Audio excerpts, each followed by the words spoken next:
আসসালামু আলাইকুম প্রিয় দর্শক, সাম্প্রতিক বাংলাদেশে যে বিপ্লব সংগঠিত হয়েছে, ছাত্র জনতার সেই বিপ্লবের পরে আমরা লক্ষ্য করছি প্রধান কয়েকটি রাজনৈতিক দল যারা মূলত হাসিনা সরকারের বিরুদ্ধে ছিল, তারা এখন পরস্পরকে ইঙ্গিত করে এক ধরনের বিরুদ্ধাচরণমূলক বক্তব্য দিচ্ছেন।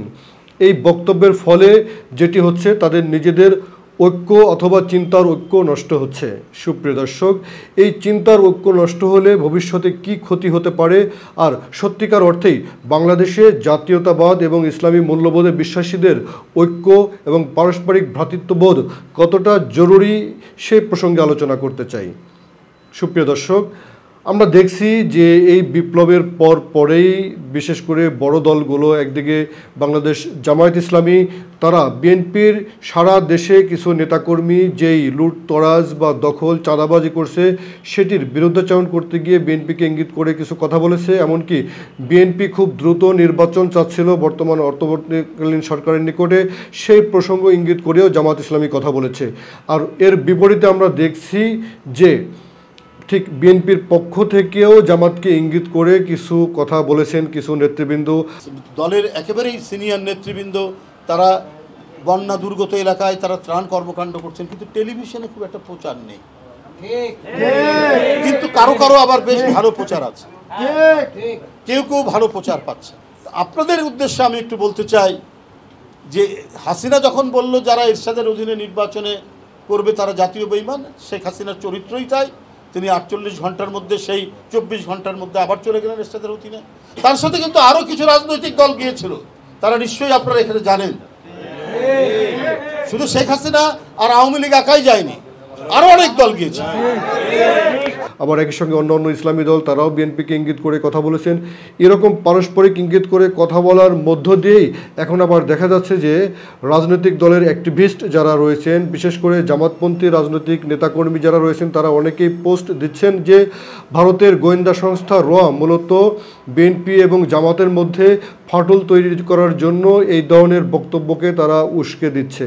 সুপ্রিয় দর্শক, এগুলো খুব সূক্ষ্ম বিষয়, এগুলো অবশ্যই দৃষ্টি রাখতে হবে বিপ্লবীদেরকে। আমি যে কথাটি বলার জন্য আজকে এই আলোচনা আপনাদের সামনে হাজির করেছি সেটি হচ্ছে যে বাংলাদেশের জাতীয়তাবাদ এবং ইসলামী মূল্যবোধ এর দুইটির মেলবন্ধন খুবই ঐতিহাসিক। একটি হচ্ছে যে বাংলাদেশ জাতীয়তাবাদী দল বিএনপি যারা নিজেদেরকে জাতীয়তাবাদী হিসেবে পরিচয় দেয়, অর্থাৎ বাংলাদেশি জাতীয়তাবাদ। এখানে একটি কথা না বললেই নয়, যদিও দেশের অধিকাংশ মানুষই এখন জানেন যে বাংলাদেশি জাতীয়তাবাদ আর বাঙালি জাতীয়তাবাদ এক নয়, কিন্তু তরুণ প্রজন্মের অনেকেই যারা বিশেষ করে পড়ালেখা করে না, অলস প্রকৃতির, তারা জানেন না যে বাঙালি জাতীয়তাবাদ আর বাংলাদেশি জাতীয়তাবাদ এক নয়। বাঙালি জাতীয়তাবাদ হচ্ছে এপার বাংলা ওপার বাংলা, অর্থাৎ পশ্চিমবঙ্গ এবং বাংলাদেশ উভয় বাংলায় যে বাংলা ভাষাভাষী কথা বলা হয় এবং যে বাঙালি তাদেরকে বাঙালি জাতীয়তাবাদ বলা হয়। আর আমরা বাংলাদেশে যারা বাস করি আমরা হচ্ছি বাংলাদেশি জাতীয়তাবাদকে ধারণ করি, লালন করি। সুপ্রিয় দর্শক, একটি কথা এখানে খুব গভীরভাবে বুঝতে হবে, সেটি হচ্ছে যে বাংলাদেশে প্রত্যেকটি ইসলামপন্থী ব্যক্তি কিন্তু বাংলাদেশি জাতীয়তাবাদকে তাদের হৃদয় দিয়ে লালন করেন। অর্থাৎ জাতীয়তাবাদী মানে শুধুমাত্র যে বিএনপি যারা করেন বা বিএনপির নেতাকর্মী সমর্থক যারা রয়েছেন তারাই জাতীয়তাবাদী, বিষয়টি তেমন নয়। অর্থাৎ বাংলাদেশের যারা ইসলামপন্থী রয়েছেন এবং যারা এন্টি আওয়ামী লীগ রয়েছেন প্রত্যেকেই খুব হৃদয় দিয়ে মনে প্রাণে বাংলাদেশি জাতীয়তাবাদকে তারা লালন করেন, বাংলাদেশের স্বাধীনতার সার্বভৌমত্বকে লালন করেন এবং বাংলাদেশের স্বাধীনতার সার্বভৌমত্বের বিরুদ্ধে যে কোনো আধিপত্যবাদকে, বিশেষ করে নিকটবর্তী আধিপত্যবাদ ভারতের বিরুদ্ধে তাদের অবস্থান। আর অন্যদিকে জাতীয়তাবাদী শক্তিকেও বুঝতে হবে যে তারা তাদের যে মাঠ পর্যায়ে নেতাকর্মী যারা রয়েছেন তাদের জাতীয়তাবাদকে লালন করার অন্যতম একটি ভিত্তি হচ্ছে ইসলাম, অর্থাৎ ইসলামিক আদর্শ, ইসলাম বিশ্বাস এবং ইসলামী রীতিনীতিকে লালন পালন এবং ইসলামী রীতিনীতির বিরুদ্ধে যারা কথা বলে তাদের বিরুদ্ধাচরণই হচ্ছে জাতীয়তাবাদের অন্যতম বৈশিষ্ট্য। তার মানে জাতীয়তাবাদ এবং ইসলাম তারা পরস্পর ভাই এবং পরস্পর একে অপরের সাথে ঐতিহাসিকভাবে সাংস্কৃতিকভাবে তারা একে অপরের সাথে সম্পৃক্ত। এই সংস্কৃতিকে, এই ঐতিহ্যকে খুব সহজে মিলিয়ে দেওয়ার সুযোগ নেই। কেউ যদি এই সাংস্কৃতিক ঐতিহ্যকে মিলিয়ে দেওয়ার চেষ্টা করে তাহলে সেটি একটি ভুল পদক্ষেপ হবে। অর্থাৎ আমি বলতে চাইছি যে কেন্দ্রীয় পর্যায়ে ধরুন যারা ইসলামপন্থী রয়েছেন তারা বিএনপির কেন্দ্রীয় নেতৃত্বে দু একজনকে হয়তো সমালোচনা করতে পারেন, অথবা যারা সারা দেশে চাঁদাবাজি করেছে তাদের সমালোচনা করতে পারেন, অথবা বিএনপির কেন্দ্রীয় নেতৃত্বের দু একজন তারা জামাত বা অন্যান্য ইসলামী দলের নেতাকর্মীদেরকে কিছু কিছু বিষয়ে সমালোচনা করতে পারেন। কিন্তু একটি বিষয় খুব ওয়াইডার সেন্স ভাবতে হবে, আপনাকে বুঝতে হবে, সেটি হচ্ছে যে সারা দেশে মাঠ পর্যায়ে তৃণমূলে প্রত্যেকটি বিএনপি নেতাকর্মী এবং প্রত্যেকটি ইসলামী দলের আদর্শে বিশ্বাসী নেতাকর্মী তাদের মাঠ পর্যায়ে এমন সামাজিক এবং ঐতিহ্যগত মেলবন্ধন রয়েছে, এই মেলবন্ধন খুব সহজেই ভঙ্গুর হবার নয়, এটিকে ভঙ্গুর করার চেষ্টা করলে বরং নিজেদেরই ক্ষতি। অর্থাৎ আমি যেটি বলতে চাইছি যে জাতীয়তাবাদ এবং ইসলামপন্থীদের বিশ্বাসের ভিত্তিটা হচ্ছে প্রায় অভিন্ন এবং এক।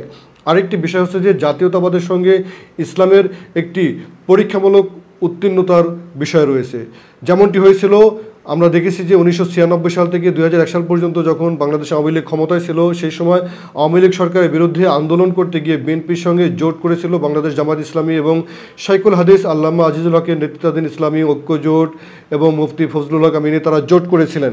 এইসব জোটবদ্ধ আন্দোলনের মধ্য দিয়ে আওয়ামী লীগ সরকারের পতনের পরে নতুন করে যে নির্বাচন হয়েছিল, সেই নির্বাচনে সরকার গঠন করেছিল জামাত ইসলামী, ইসলামী ঐক্য জোট এবং বিএনপি। সেই জোট সরকারের সঙ্গে জামায়াত ইসলামী অর্থাৎ ইসলামপন্থীরা থেকে তারা পরীক্ষায় উত্তীর্ণ হবার একটি পরিচয় দিয়েছেন এবং একসঙ্গে কাজ করার একটি ইতিহাস তৈরি হয়েছে, যেটি খুব সহজে অন্য দলের সঙ্গে এরকম ইতিহাস তৈরি করা কঠিন।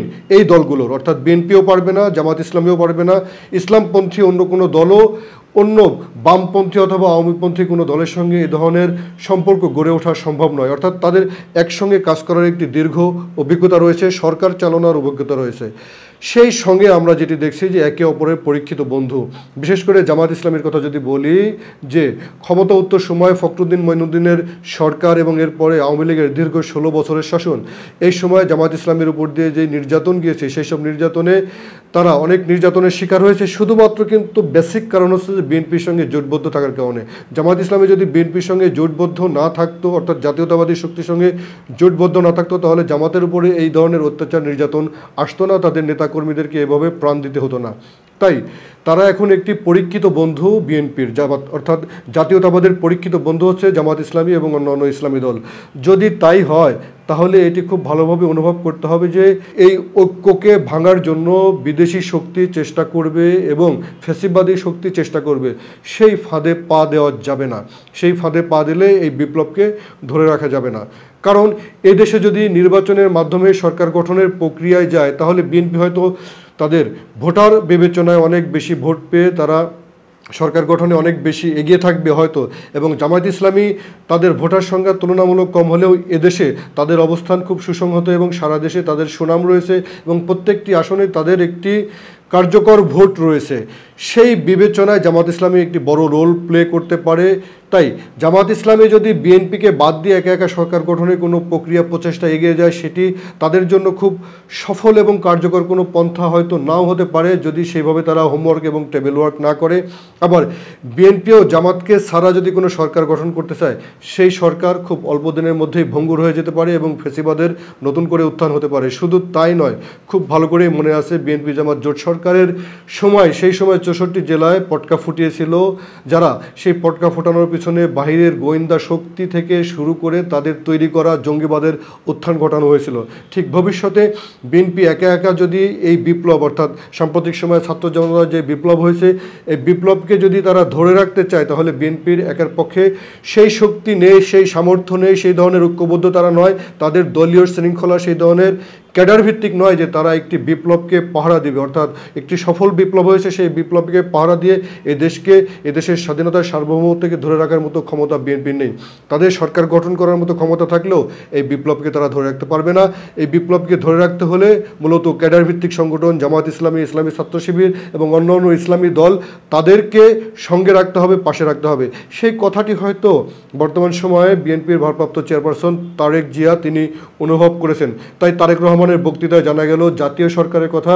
তিনি বলেছেন যে 1971 সালে মুক্তিযুদ্ধের পরে বাংলাদেশের তৎকালীন সরকার তারা একদলীয় সরকার ব্যবস্থা প্রতিষ্ঠা করেছিল, যে কারণে অন্য অন্য দলের লোকজন যারা এই দেশ গঠনে কাজ করেছিল তারা কোনো দেশের জন্য অবদান রাখতে পারেনি। আমরা নতুন স্বাধীনতার পরে এমন রাষ্ট্র চাই না যেখানে প্রত্যেকে অবদান রাখতে পারবে না। তাই এই বিপ্লবের ছাত্র জনতা যারাই অংশ নিয়েছিল প্রত্যেকেই আগামী জাতীয় সরকারে তারা অবদান রাখতে পারবে, এই ধরনের কথা বলেছেন তারেক জিয়া। তার এই বক্তব্য প্রশংসিত হয়েছে সর্বমহলে। যদি তাই হয় তাহলে যেটি আমি বলতে চাইছি যে ভবিষ্যতে জাতীয়তাবাদ এবং ইসলামী মূল্যবোধের বিশ্বাস, তাদের পারস্পরিক ঐক্য আরও বেশি সুদৃঢ় হবে এবং যে কোনো পন্থায় এই ঐক্যকে ভাঙা যাবে না। যদি সেটি করা যায় তাহলে এই বিপ্লব সফল এবং এটি দীর্ঘ হবে, তা না হলে এই বিপ্লব যে কোনো মুহূর্তে ভঙ্গুর হয়ে যেতে পারে। সবাই ভালো থাকুন। অনুষ্ঠানটি দেখার জন্য ধন্যবাদ।